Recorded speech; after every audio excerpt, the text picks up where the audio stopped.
All right, well, let's jump right into it today. If you're on Gab.com, then yesterday you got an announcement early. If you're not on Gab.com, you got it today. I am working on a podcast for 2022. It's a brand new podcast, and it's called The Rise and Fall of the Gospel Coalition. I'm going to explain a little bit more about what I mean and what that's going to be about in just a minute. But before I do, I just wanted to clear something up because I'm looking for some help. And this is actually unrelated to the new podcast. It's a completely separate issue. I've got more plans for 2022.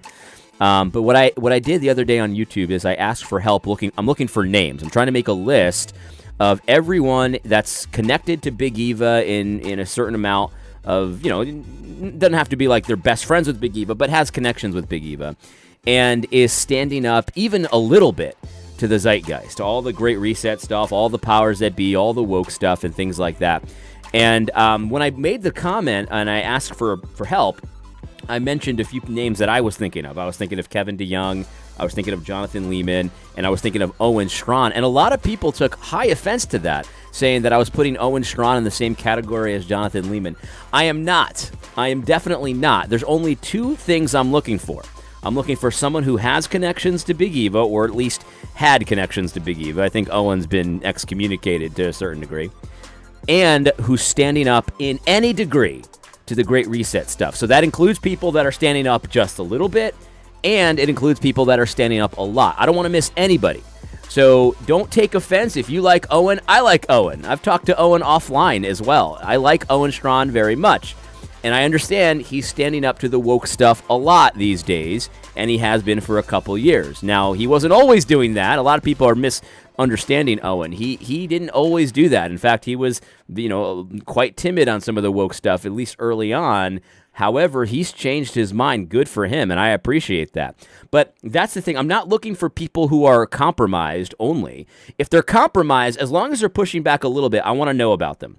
And if they're pushing back a lot and they're connected to Big Eva in some way, I want to know about them. Like some people said John MacArthur counts. And I think John MacArthur does count. And of course, I do know about John MacArthur. But he does count because he's had connections to Big Eva big time. There's no question about that. So I would definitely count John MacArthur in that regard, except that, obviously he's also been excommunicated to a certain degree from Big Eva. So yeah, don't take offense. I'm not looking for people that are only pushing back a little bit. I just want to include those as well. That's what I meant in the comment. So I'm just looking for as many names as possible, as many possible allies that we could possibly have pushing back but connected to Big Eva. Those are the only two requirements. It doesn't matter how much they're pushing back. Let me just emphasize that. It could be a lot or a little bit. I want to know about them. Thank you very much. I appreciate it. Now, the rise and fall of Gospel Coalition. Now, this might be a very weird title for a podcast for some of you because, Gospel Coalition in some ways is at the height of their influence. I pulled this up from their annual report of 2020. It's not even 2022 yet. 2020, their annual report. Take a look at this impact statement that they're making here. Their website has had 99 million page views. That is a lot of page views. They've got 11 million downloads of their podcasts. They've got 4.5 million views of their videos. That's actually not that much when you think about it, and you'll see why in a minute. Now my channel probably gets 1 million views a year at this point, so about a little under a quarter of what they do, but you'll see why that's not that much in a minute. They've got a Read the Bible app that has 300,000 users. They've got 15 international sites with different languages and stuff like that. Look at the use growth here. They're importing their stuff to Africa, to China, to Portugal. Like this is a major enterprise, Gospel Coalition. Their income in 2020. I mean, look at this. Charitable gifts, $2.5 million of charitable gifts. $100,000 in conferences. Usually it's much more than that, but they canceled the conference. Usually it's over $1 million. $500,000 in book sales and advertising, and then $200,000 in content rights and royalties. This is a tremendously large enterprise. If you look at their staff, I mean, this is a multi-person company. I mean, take a look at this. They've got all kinds of different directors. I mean, there's tons of people here. I mean, in the leadership, they've got, 10 people in leadership. And then look at just their operations staff as well. I mean, a lot of women and men, participate in making this thing run. They got a media team. They've got 4 people on their media team and an editorial board that is just humongous. And this is not to mention people that probably give their work for free and stuff like that. All the different authors. That this is a major enterprise. And so it's like, AD, how could you be talking about the fall of the Gospel Coalition? Now, I'll tell you what, the idea for this video came because I saw an article on the Gospel Coalition about the top news stories for Christianity in 2020. And like number 1 or number 2 was the podcast, The Rise and Fall of Mars Hill. And I just made a quick joke about that. Like, this is so typical. Like they said it was like a revolutionary, media, thing, like this is amazing. And it's like, yeah, sure, that's revolutionary. You looked at a church that failed and a guy that is very much unliked at this point, and you were saying how bad Mark Driscoll was after it's safe to do so. After it's safe to do so, everybody hates Mark Driscoll. Now you're going to talk about how bad he was, when back in the day you were talking about how great he was, and a lot of people saw the problems with Mark Driscoll before you did, but somehow that's revolutionary, being able to look at your past mistakes and say, yeah, that's bad, pig pile when everyone else is pig piling. It's just, the Gospel Coalition it's typical. I mean, they only take the safe position. That's literally what they do. As long as the world is saying it, then they'll say it. If the world's not saying it, they might say it, but they'll be very timid. They'll apologize for it and all of that. It's just typical Big Eva stuff.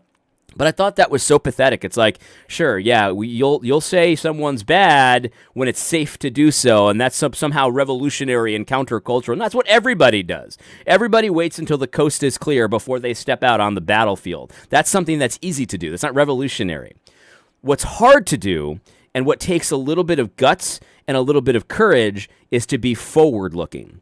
And my position is that the Gospel Coalition has already fallen despite the massive nature of this enterprise. The amount of influence they have right now is still humongous.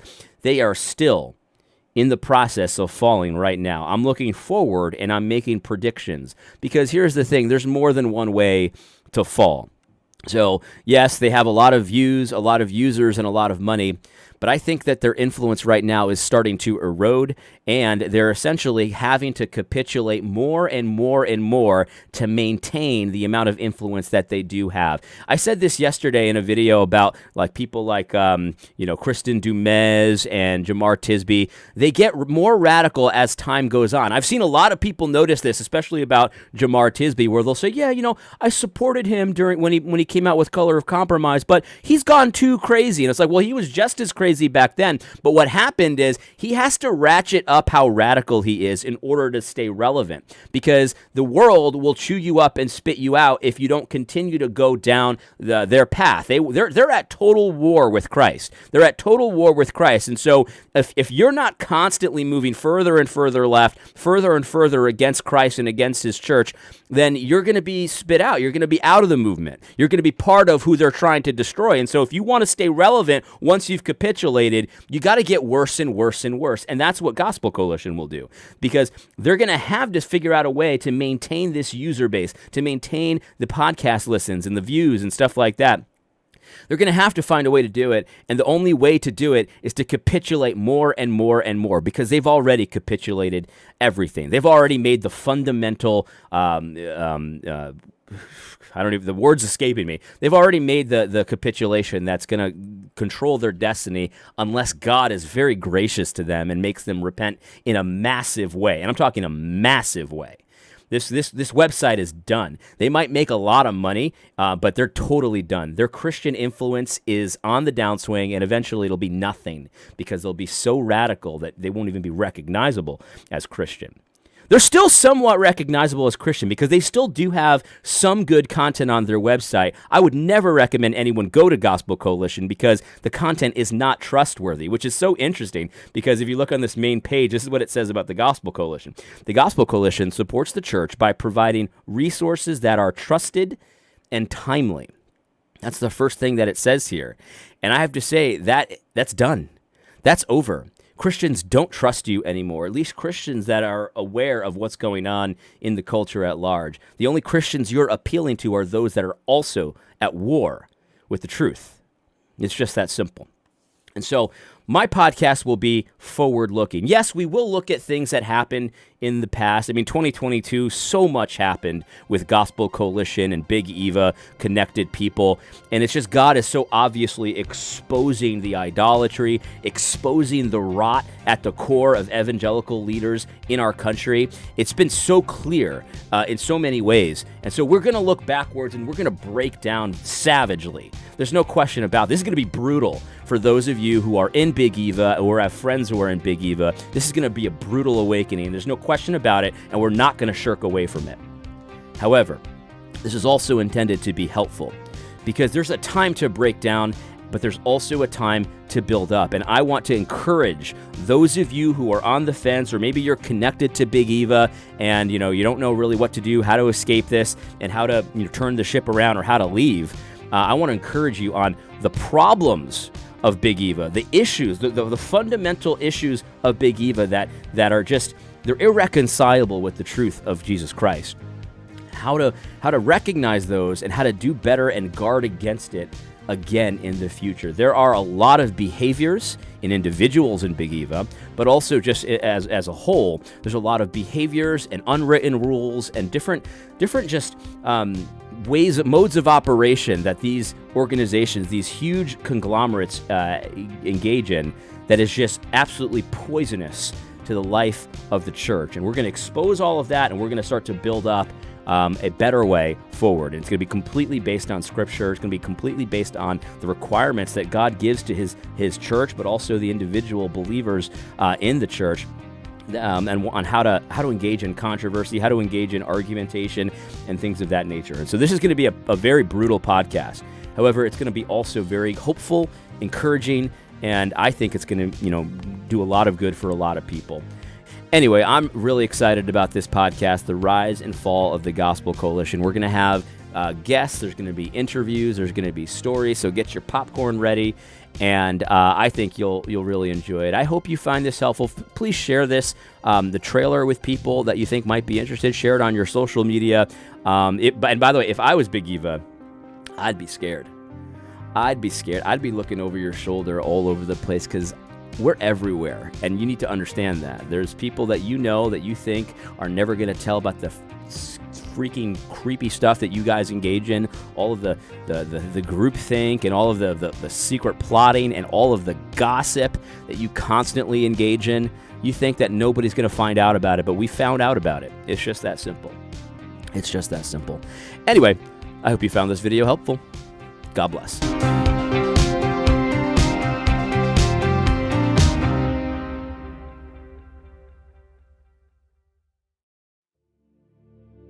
Where did those charges come from? Do you know?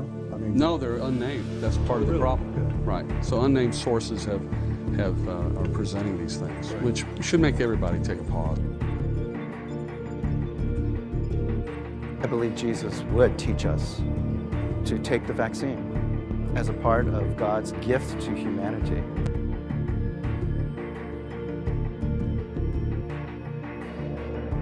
About what the Bible whispers about, and we ought to shout about what it shouts about. And the Bible appears more to whisper when it comes to sexual sin compared to its shouts about materialism and religious pride.